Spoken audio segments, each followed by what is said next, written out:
Salut à toutes et à tous et bienvenue dans ce débriefing spécial, débriefing consacré aux 24 heures du Nürburgring. Salut Romain. Salut. Alors bon, le problème c'est que c'est toi qui a les classements. On va déjà d'ores et déjà commencer par le commencement, c'est que c'était notre première expérience à tous les deux en live des 24 heures. Bah ouais, évidemment, comme tout le monde en connaissait, qui connaît pas les 24 heures du Nürburgring en tant que fan de sport mécanique, c'est pour moi la deuxième course de 24 heures la plus importante derrière Le Mans et après, enfin, tout de même avant Spa, je pense que je mets Spa troisième. C'est une course qui est mythique par son circuit, qui est toujours aussi dangereux, enfin, même s'il y a eu des limitations maintenant. C'est un circuit où il y a énormément de voitures au départ, toujours plus, enfin toujours autant. Il n'y a jamais eu vraiment de forte baisse d'engagés, je pense. Donc perso, ouais, j'avais vu le résumé l'an dernier, je lisais un peu sur internet avant, mais je me renseignais peu. Et là, c'était la première fois que je le matais en live, on l'a maté avec Vodafone Deutschland, on fait un peu de pub.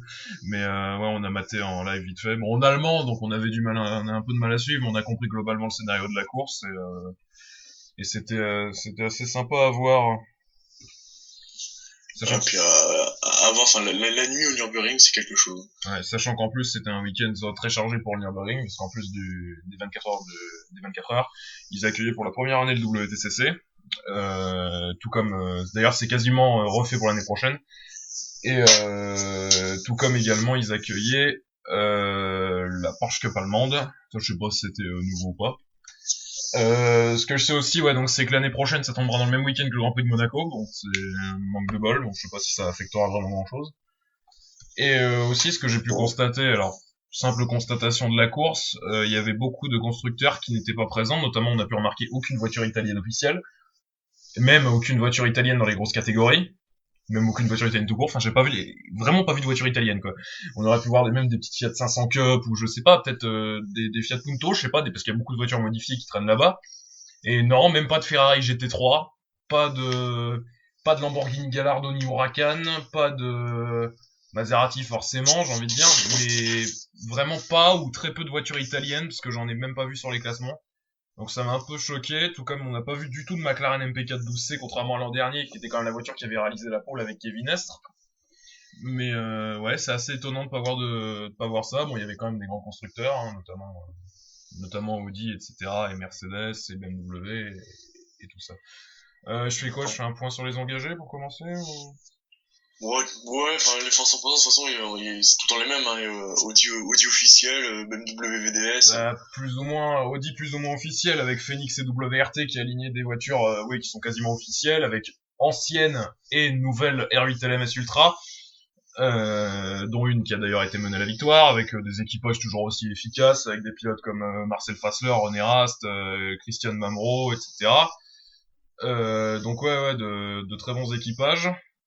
Même si c'est pas eux qui ont signé la pole, vu que c'est BMW avec le team Marc VDS qui a signé la pole avec Augusto Farfus, qui d'ailleurs aussi VDS est quasiment une écurie officielle de BMW, tout comme Schubert.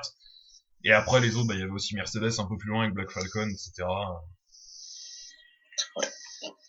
D'ailleurs Mercedes, elle s'était qualifiée en quelle place Mercedes? Je me Euh, souviens plus. Qualification de Mercedes, je dois bien voir ça, ouais, j'ai le top 30 ici. Bah il y en avait une qui était en deuxième place, la Black Falcon numéro 2 de Burman, Simonsen, Andreas évidemment, Adam Christodoulou et Bernd Schneider s'est qualifié deuxième. Pas très très loin, un peu moins d'une seconde du temps de la VDS, qui est rien, hein, une seconde sur un circuit comme le Nordschleife c'est rien.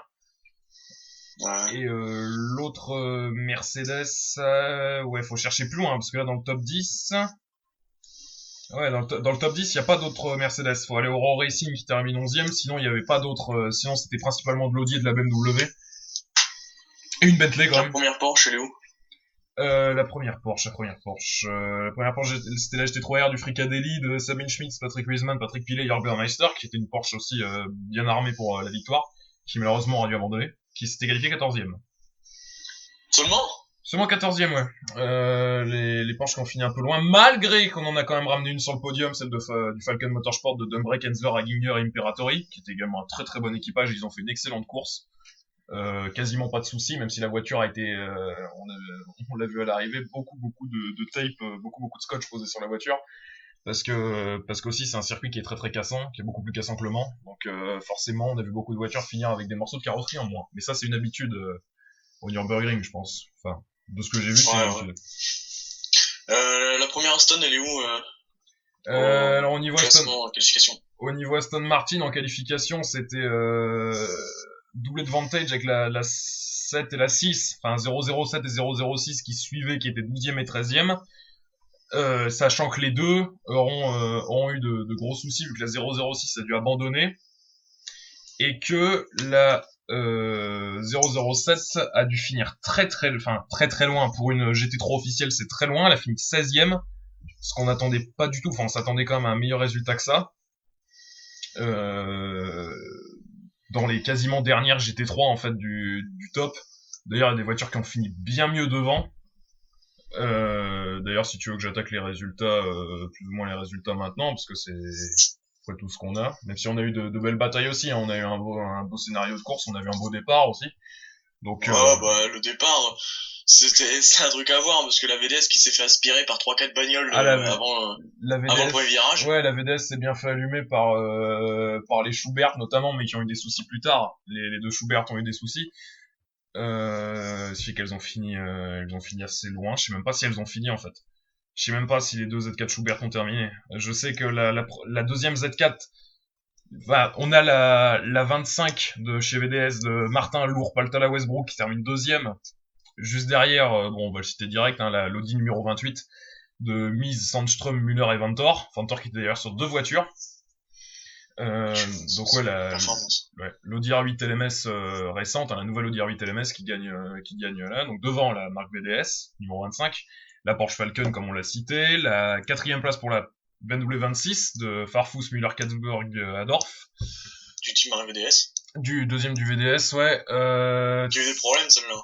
Qui a eu quelques soucis. Pendant la nuit, elle a passé une demi-heure, une heure au garage. Faut dire chez VDS, c'est assez compliqué hein, pour les voitures. C'est bien mieux que l'an dernier ou l'an dernier après, je sais plus, je crois même pas une dizaine d'heures de course, les deux voitures étaient déjà hors course. Ça a été une catastrophe. Sachant que ils enchaînaient en plus sur les 24 heures de Spa, parce qu'il y avait eu les 24 heures de Spa l'année d'avant qui avait été un fiasco total aussi. Donc c'est assez compliqué. Bon, cette année ils arrivent à ramener une deuxième place. Ils ont ramené une deuxième place à Spa l'an dernier. J'espère peut-être une victoire à Spa cette année, même si ça sera compliqué. Il y a aussi le LMS pour eux. Faut dire c'était un gros week-end aussi pour eux, hein, faut le rappeler, parce qu'avec le LMS à Imola où ils ont ramené la Z4 GTE avec Jesse Krohn, Andy Prio et Henri Astide, le MotoGP en Moto 2 et en MotoGP au Mans en Grand Prix de France, et les deux voitures à aligner au Nürburgring. Donc c'était un gros week-end pour VDS, mais ils s'en sont sortis à peu près bien partout, avec une quatrième place en GTE, une quatrième place en GTE en ELMS et une deuxième place, deuxième et quatrième place au Nürburgring, c'est quand même pas trop mal. J'ai pas vu les résultats du MotoGP par contre. Sinon, alors pour revenir en voiture, quand même cinquième place, première Mercedes, cinquième à l'arrivée. Black Falcon avec Alfa Isal, Haupt, Burman et Van Lagen. Van Lagen qui d'ailleurs roulait pour l'ADA aussi en WTCC, donc gros week-end pour lui aussi. Sixième place, la première Z4 privée, Valkenhorst Motorsport Powered by Dunlop, avec Laser Cerruti, Edwards et Kelvitz. Ensuite, on retrouve l'Audi WRT, une autre Audi WRT, sachant qu'il y a eu beaucoup d'abandons chez Audi aussi. Hein. Il y a eu 3-4 Audi, je crois, en abandon. Huitième, alors on va quand même en parler, la première Bentley, parce que les Bentley et l'endurance, ça va pas. Ça va clairement pas. Je crois que les Bentley de chez M-Sport, ça a pas été terrible. Ce que tu m'as dit, parce que c'est toi qui as suivi un peu Moi j'ai suivi la nuit, moi j'ai plus suivi la nuit que... L'histoire Bentley vite fait, j'ai cru voir que ça allait pas du tout, j'en ai vu une qui s'est fait remorquer en début de course. Enfin, donc c'est le HTP finalement, donc la troisième Bentley, donc la non officielle, qui termine huitième avec Prima, Brook, Schmid et Seyfried.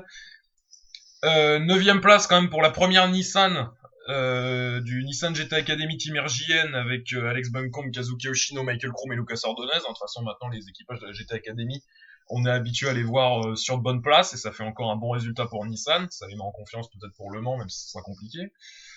On a la Mercedes du team Premio ensuite qui termine 10e. 11e, on a une autre Rosier 8 LMS Ultra. On a le 12e place, le Audi Race Experience, avec, alors attention, les deux pilotes de Hong Kong, un pilote de Chine, un pilote de Malaisie, donc Young, Cheng, Li et Tong, qui donc sont les vainqueurs et des pilotes de la Audi R8 LMS Cup qui se déroule en Chine, notamment, avec une R8 LMS Ultra. Ils avaient décidé de les aligner sur la course, ce que j'ai trouvé très sympa. D'ailleurs, la première non GT3, si je me trompe pas, c'est une Porsche Cup qui termine 13e. La Porsche Cup Black Falcon, qui donc qui arrive évidemment première en catégorie SP7. Donc pour rappeler un peu, la catégorie SP9 c'est les GT3, la catégorie SP7 c'est que les Porsche Cup. En dessous, juste à la 14e place en catégorie SP Pro, c'est-à-dire tout ce qui est prototype, c'est-à-dire des voitures plus ou moins expérimentales. On a la Ferrari Enzo. Ouais, notamment aussi. Mais on a donc celle qui a gagné, c'est le Gazoo Racing avec Kageyama, Ishiura, Oshima et Higuchi, donc quadruplé japonais, avec une Lexus LFA Code X qu'on est habitué à voir maintenant au Nürburgring, hein, notamment avec André Lotterer il y a quelques années. Ensuite, alors on a encore des GT3, notamment la Porsche Monte qui finit très loin. Parce qu'il y avait une Porsche de chez Monte mais qui était pas du tout, et qui avec des pilotes, enfin c'était avec des pilotes allemands, pas des pilotes particulièrement connus. 18e place, victoire en SP3T pour la Subaru officielle, la Subaru STI, qui aura mené quasiment du début à la fin, je pense, sa catégorie, avec Carlo Van Damme, Hideki Yamauchi, Tim Schrick et Marcel Lassé, qui donc est une Subaru qui est quasiment, enfin qui est le dernier modèle de Subaru qui est super efficace apparemment dans cette épreuve. Victoire en Cup 5. Donc, après cette interruption, reprenons. Je coupe au montage. Hein. Victoire en Cup 5, donc réservé au BMW M235 e-Racing pour le Team Securtal sur Grandsport. Donc c'est la coupe réservée au M235 e-Racing. Elle termine 25e au général. Ensuite, beaucoup de Porsche Cup. Catégorie SP6, victoire d'une Porsche 991. Donc c'est les Porsche de série, hein, en quelque sorte.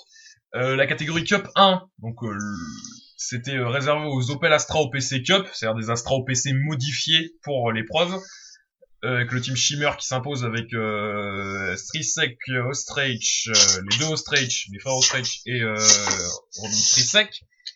Donc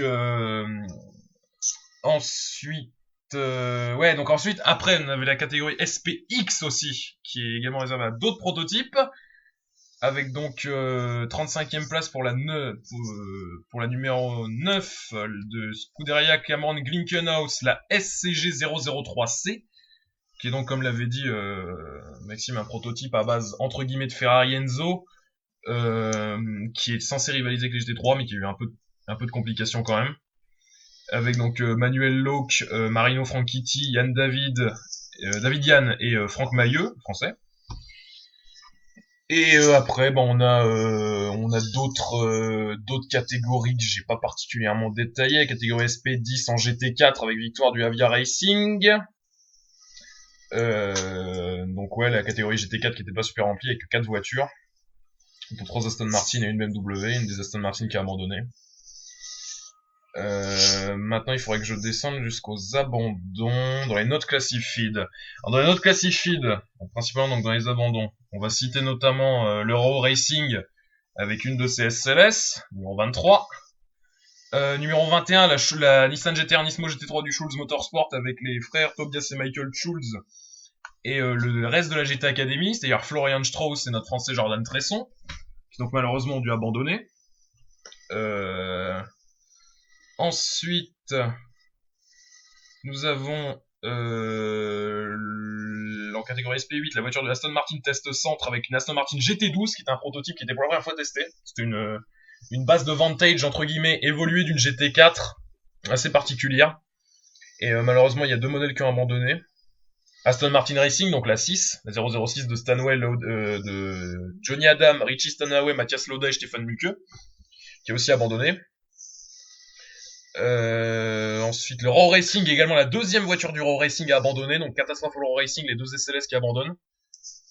Le Team Phoenix, avec un gros équipage qui pouvait viser la victoire, qui était d'ailleurs la voiture numéro 1, la voiture héritée logiquement des gagnants de l'an dernier, c'est-à-dire Christopher Hase, Christian Mamro, René Rast et Marcus Winkelhock, sur donc les R8 LMS récents du Team Phoenix, abandon.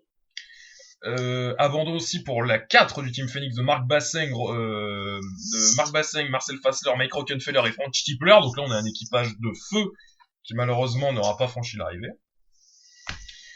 Et dans les GT3, ouais, donc on a la Bentley officielle numéro 84 de Black Mullen, Arnold Lenz, Menzel et Brooke, qui donc elle aussi a abandonné. La Porsche du Fricadelli aussi, de Patrick Pillet notamment, qui a abandonné.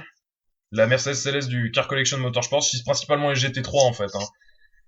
Et je tenais aussi à signaler, alors il faudrait que je la retrouve. Je sais pas exactement son classement total au général. Il doit être un peu loin quand même. Où est-ce qu'elle est? Où est-ce qu'elle est? Voilà, 52e place et victoire en classe SP3 pour une voiture qui a un âge absolument fou, la fameuse numéro 146, l'Opel Manta du Kissling Motorsport. Elle a gagné. Qui donc aura gagné sa classe SP3 devant les voitures de la catégorie, c'est-à-dire des Clio Cup, bon principalement des Clio Cup et des Clio Cup, des Clio RS, des petites voitures en principe, mais quand même, il faut quand même le signaler. Bon résultat, quand même une victoire pour une voiture aussi vieille qui a participé à toutes les éditions depuis la création de la voiture. En SP2T, je tiens quand même à signaler la victoire pour la Hyundai i30 coupé turbo de Hyundai Motorsport Deutschland, qui était quand même une équipe officielle, hein, Hyundai Motors qui engage 2 voitures, un i30 et un Veloster, qui termine première et troisième de leur catégorie. Tiens, il y a une Bentley là encore. J'ai encore une Bentley là devant les yeux. 72e place pour la Bentley de Guy Smith, Stephen Kane, Andy Meyrick et Lance Arnold. C'était logiquement une voiture... David Arnold Lenz, qui était une voiture qui était censée logiquement viser peut-être le podium, mais chez Bentley, là, il y a un truc à refaire, c'est pas possible. Il va falloir faire quelque chose, mais faudra trouver quoi encore. En tout cas, ça sent pas foiré sur leur déco. Non, au niveau de la décoration, la voiture était sympa, mais là, par contre, là, ça fait 2 ans que... ça fait 1 an maintenant qu'ils sont là, Bentley. Va falloir rectifier des choses. Bon, je sais qu'avec M-Sport, c'est pas non plus... M-Sport, financièrement, c'est jamais la fête du slip non plus, hein. C'est assez compliqué avec les Ford Fiesta gérant en rallye aussi. Je sais que c'est un peu la priorité de Malcolm Wilson, mais quand on voit notamment que c'est qu'il y a un problème de gérance aussi, parce que le programme privé fonctionne très bien avec HTP, qui est une écurie qui a énormément d'expérience, gagnante en 24 heures de Spa il y a 2 ans, avec une SLS. On verra en Blancpain Silverstone, je pense qu'ils ont hâte de se reprendre ce week-end pour les Blancpains. Et on verra peut-être à Spa, je pense qu'ils seront engagés aussi, logiquement. On fera un débrief aussi, je pense. Ouais, bon, entre Spa et Nürburgring, il y aura une autre épreuve. J'ai l'impression que je vais pas parler beaucoup pendant le débrief, mais... il y aura Le Mans forcément, parce que ça on va le suivre, et parce que ça maintenant on a pris l'habitude de le suivre, et notamment moi j'ai pris l'habitude de le suivre. Parce que encore le Nürburgring, là j'ai surtout cité les classements parce que bon on a suivi la course mais pas de l'intérieur. Pas dans les meilleures conditions. Ouais, et puis oui aussi, mais je me suis pas particulièrement documenté sur la base. J'ai vu les classements principalement, j'ai pas vu grand chose d'autre. J'ai vu les images quand même. Et je me suis renseigné un peu sur ce qui s'est passé, mais ça reste assez léger. Bon, en tout cas, maintenant reste à voir ce qui va se passer sur les autres courses d'endurance de l'année, les grosses courses d'endurance de l'année, c'est-à-dire les 24 heures de Spa qui comptent pour le Blancpain. On retrouvera pas mal de participants qu'on a vu ici, c'est-à-dire les Audi, elles y seront, les Audi WRT, les Audi Phoenix très certainement. Les Bentley officiels aussi, les BMW Marque VDS forcément y seront parce qu'elles sont à la maison et qu'elles auront hâte de pouvoir participer, sachant que l'an dernier, en étant passé pas très très loin de la victoire, ils sont passés à peu près à un jeu de pneus. Ouais, un jeu de pneus, c'est un peu ça, ouais, un jeu de pneus et un anti-patinage s'il avait pas fait des siennes, et un lapin aussi. Mais Lapin. ça c'est Ouais, mais le lapin, ça a coûté la course. ouais, ça c'est pour l'autre voiture ça. Mais c'est vrai que chez VDS là ils sortent de bons trucs là, ils font de bonnes choses en ce moment. Faudra voir si le souci c'est qu'après la Z4 arrive en fin de vie et clairement la Z4 a pas un avantage en vitesse de pointe et à Spa c'est quand même quelque chose qui importe. Même si c'est une voiture qui est Ouais. très agile, très très légère et qui est plutôt efficace quand même, elle a prouvé de bonnes choses, même si c'est une des GT3 qui a le moins de palmarès dans les gros GT3, hein, qu'on se le dise, elle a gagné qu'à Dubaï en grosse course, et aussi quand même avec VDS le titre Blancpain en 2012, mais Ouais. il y a aussi quoi. J'aime pas que tu parles de 2012 parce que c'est un coup dans mon ego, là. Oui, mais enfin c'est en tout cas une très bonne voiture, mais on verra, je pense à l'arrivée de la M6 que la voiture, enfin que l'équipe pourra peut-être se développer et pourra continuer à faire gagner, enfin qui pourra peut-être commencer à faire gagner la voiture. Après, s'ils arrivent à gagner cette année, je crache pas dessus, hein, évidemment. Ouais. Mais faudra voir. Ça va être intéressant à suivre. Spa, tout comme Le Mans aussi. Bon, Le Mans, c'est encore différent parce que là, c'est des voitures tout autres. Mais GTE. ouais, notamment les GTE. Bon, même si en GTE, malheureusement, Marc VDS sera pas là parce que la Z4 est pas du tout faite pour Le Mans. Encore un souci de vitesse de pointe. Même si, bon, je sais qu'ils ont des intérêts pour le programme LMP2 aussi, mais pour l'instant, il y a rien de confirmé. Donc on verra bien. Je sais pas si t'as autre chose à rajouter. Juste qu'il y avait des beaux spécimens hors grosse catégorie parce que bah il y avait déjà l'Opel Manta, donc la légende du Je Nürburgring. croyais que t'allais me parler Euh, des demoiselles au départ sur la grille. Mais ça aussi. non mais non pas non, j'en ai rien à branler, sans mauvais jeu de mots. D'accord. Euh, non mais bah, aussi il y avait les deux Hyundai. D'ailleurs c'est laquelle qui a fini devant l'autre? La i30 qui a gagné devant le Veloster. D'accord. Troisième place pour le Veloster. La semi Ferrari Enzo Proto Ouais, la et SE. et puis une Viper. Une Et Viper une qui est pas Viper, cotée en ouais, GT. une Viper particulière en fait. Elle était assez lente finalement. C'était pas une Viper GTR, c'était une Viper assez particulière en fait. C'était une Viper qui avait pas l'air d'être améliorée, qui était mais on la voit tous les ans. Faudrait que je me renseigne sur cette voiture ce que c'est vraiment. Mais une Viper verte, ouais.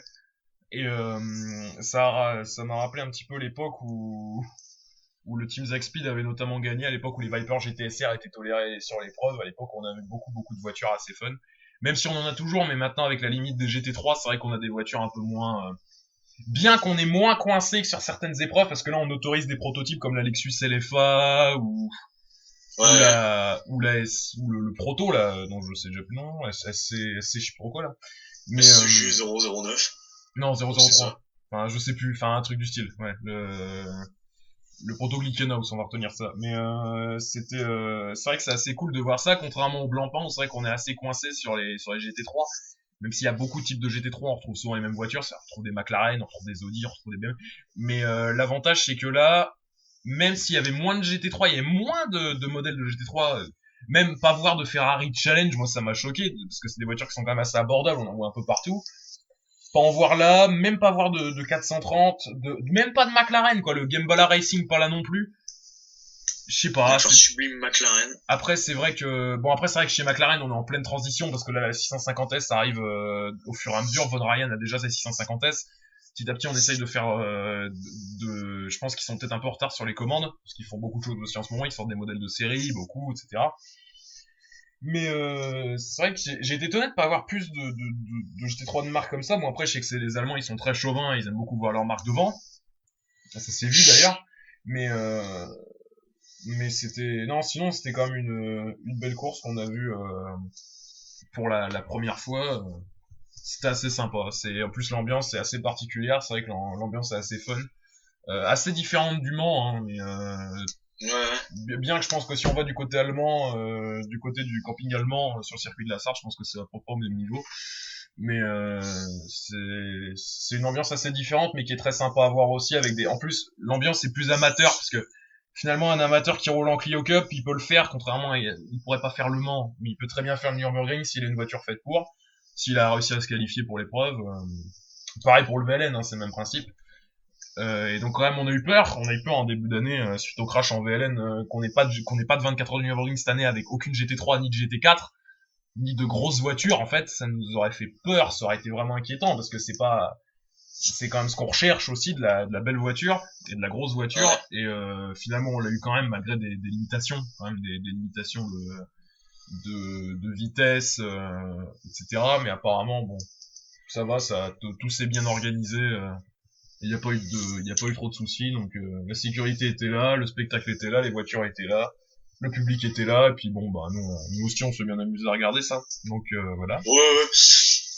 Enfin, moi, ce qui m'a choqué, c'était au départ, quand t'avais tous les spectateurs qui étaient sur la grille, on voyait plus les voitures, on voyait plus rien. Ah, avec tous les staffs d'écurie, tous les spectateurs, c'est ouais, c'est ça, enfin pas les, oui, les spectateurs, mais surtout des VIP, des journalistes, etc. C'est vrai que Ouais, c'est assez fou à voir la grille, parce que même au Mans on n'a pas ça, parce qu'au Mans les voitures sont mises en épile et les voitures sont déjà mises en grille. Après c'est vrai qu'il y a aussi le fait que les départs sont, il y a deux départs, enfin il y a trois. trois départs, ouais. C'est assez particulier aussi. Bon, l'avantage c'est que ça permet d'avoir moins de soucis de trafic au départ. Même Ouais, si bah ouais. après finalement déjà au bout d'une heure de course, vous avez déjà beaucoup de trafic, hein, parce que évidemment. Mais mais après c'est toujours gérable. Hein. De toute façon, quand on fait Nürburgring, on sait à quoi s'attendre et c'est un circuit magnifique, donc y a pas. Et puis c'est aussi voilà quoi une ambiance assez différente parce que là on n'est pas sur du professionnel, on est aussi sur beaucoup d'amateurs, mais aussi du professionnel. C'est ça qui est bien aussi, c'est vraiment que ça met le tout et c'est ça qui est sympa. C'est le rallye du circuit. Ouais c'est un peu ça. Et ouais donc sinon bon, je sais pas, je vais te laisser finir si t'as encore autre chose à rajouter.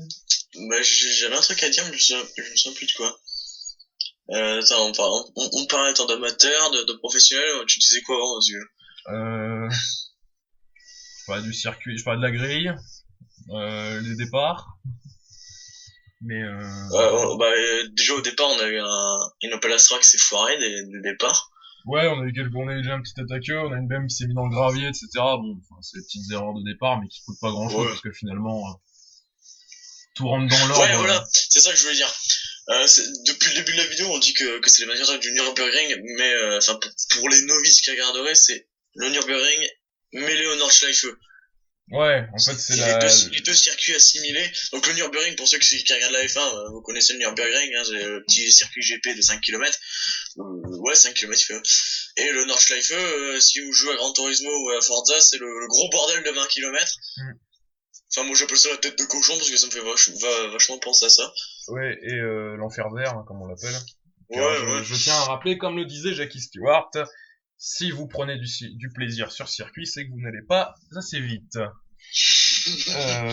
Donc, je pense que ça mérite d'être clair, mais c'est vrai que, enfin, quand on voit le circuit, c'est vrai que ça a l'air quand même d'être super plaisant de rouler dessus. Et avec en plus l'énorme ligne droite, quoi. Et ouais, donc comme il disait, c'est vrai que le circuit F1 est recoupé au circuit Nordschleife, enfin la grande boucle nord de 20 km. Donc c'est vrai que ça donne des trucs qu'on verrait plus, parce que des circuits comme ça, on n'en verra plus. Clairement, des circuits de 20 km très longs comme ça, on n'en verra plus. Donc c'est bien qu'on garde ce genre d'épreuves qui font encore servir le circuit, comme le VLN, etc. Parce que maintenant, plus jamais vous verrez des pilotes de Formule 1 rouler sur ce genre de circuit. Mais après, c'est par pure raison de sécurité, je peux le comprendre aussi. Ouais, ouais. Moi, ce qui me fait marrer, c'est qu'il y a beaucoup de gens qui disent vive les circuits naturels, fuck les circuits artificiels. Mm. Bah là, vous la circuit naturel, y a rien de plus naturel que celui-là. Ah bah clairement, c'est. Je vais pas dire que c'est la jungle, mais c'est vrai que c'est du tracé dans la forêt. Et en même temps, la sécurité est très bien assurée, quoi. Il y a toujours vraiment, il y a des commissaires partout, il y a vraiment pas de problème, honnêtement. Ça reste une épreuve très très sécurisée qui s'est modernisée au fur et à mesure des années. Et maintenant tout le monde peut le faire, Nürburgring. Personne n'en a vraiment peur.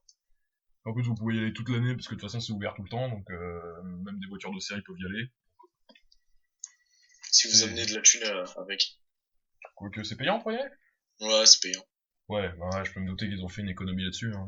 Je sais pas comment non plus, je me doute. Mais ouais, donc sinon je pense que c'est à peu près tout. Ouais, j'ai pas grand chose d'autre à rajouter. Sauf précision sur le circuit, c'est Nordschleife GPF1, mais sans la Mercedes Arena. Mm. Bon, ça c'est juste une petite précision à la con. Mais bon. Ouais, non, je pense qu'on a fait le tour dans sa globalité. On va pas rentrer dans les détails. Mm. Ça sera beaucoup trop long parce que je sais pas combien il y a d'engagés, mais Ouais, il y en avait bien. Attends, j'ai pas un total de pilotes classés. Non, j'ai pas un. bon, je pense qu'il y en avait au moins Il y 200. en avait 151 au départ. Ouais, il y en avait 151 au départ, 102 classés et 49 abandons. D'accord. Ouais, donc ouais, ça fait, on va pas détailler la course des 151 Non. De toute équipages. façon, on ne pourrait pas vu qu'on la connaît pas. Hein. On connaît pas toute la course, hein. C'est pas possible. Ouais, non, non, c'est pas possible. Bon, bah, je pense qu'on a fait le tour. Ouais. Donc, si t'as un à rajouter, j'ai un à rajouter. Non. Par contre, juste quand même. Le prochain débrief, c'est Rallye du Portugal, je suppose. Rallye du De Portugal, toute Grand façon, Prix de Monaco. ce week-end, il y a un bordel pas possible, donc Ouais. Grand Prix de Monaco et Rallye du Portugal, avec en plus le blanc pas en même temps, la NASCAR, le 500 miles d'Indianapolis.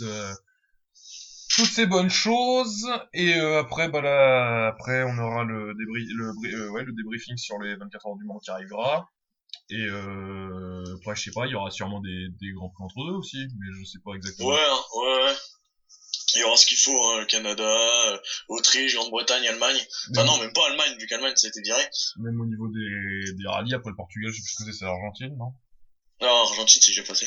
Ouais, c'est quoi, enfin Portugal, je sais plus. Je connais pas par Sur cœur. la Pologne? Je sais plus te dire. Bon, enfin bref, enfin il y aura du rallye, il y aura du rallye, il y Il y aura aura tout. du rallye, il y aura de l'ERC. D'ailleurs, l'ERC, ça fait un bail, là, parce que putain. Il y aura Ypres, ouais, parce que l'Irlande, bah entre l'IEPA et l'Irlande, on avait dit qu'il y avait un sacré bail, et entre l'Irlande et Ypres aussi, parce que bon, si on a dit, Mais il y a les Açores entre deux. on a évidemment, ouais, ouais, c'est vrai qu'il y a les Açores aussi. Il y a les Ouais. Açores et c'est vrai on est aussi content d'aller à Ypres, on pense surtout à Ypres parce que on y va, on y sera là-bas et heureux d'y être. Et on aura, au moins là, les photos qu'on mettra, ce sera les nôtres. Ouais, je tiens également à signaler que si on n'était pas là ce week-end, c'est parce qu'on a été voir le championnat de France de drift à Cointernois et qu'il y aura peut-être une vidéo de résumé, un petit diapo photo diffusé sur la chaîne, je verrai. Je mettrai peut-être ça Ouais. en fonction des photos qui me restent. Enfin, Bon, tu vois, tu gères le bordel, hein, c'est pas moi qui ai les photos. ouais, j'arrête tout ça. Mais par contre, faudra pas s'attendre parce que là, déjà, on est déjà mercredi, donc ça sera posté, je pense, dans le courant de la semaine prochaine. Enfin, tout Ouais, en. il y aura de quoi faire, hein, parce que rallye, double rallye, F1, Oui, débrief spécial, donc le Mans, les 24 heures de Spa. Il y aura sûrement un truc pour le vainqueur du WTCC, le vainqueur du WEC. ouais, bon, ça après, c'est en fin de saison, ça arrive. Ouais, mais de toute façon, en fin de saison, il y aura beaucoup de débriefs autres. Ouais. Donc, bon, il y a de quoi faire. Mmh. Bon, sur ce, je croche la jambe, mais au moins on est dans les temps. On a fait moins de 40 minutes. On est dans les temps. Et j'ai plus rien d'autre à dire. Donc, on va clôturer ce débrief. Et prochain débrief, enfin prochain double débrief, vu que ce week-end il y a WRC et F1, ce sera courant semaine prochaine. Sur ce, je vous dis à la semaine prochaine. Salut! Salut!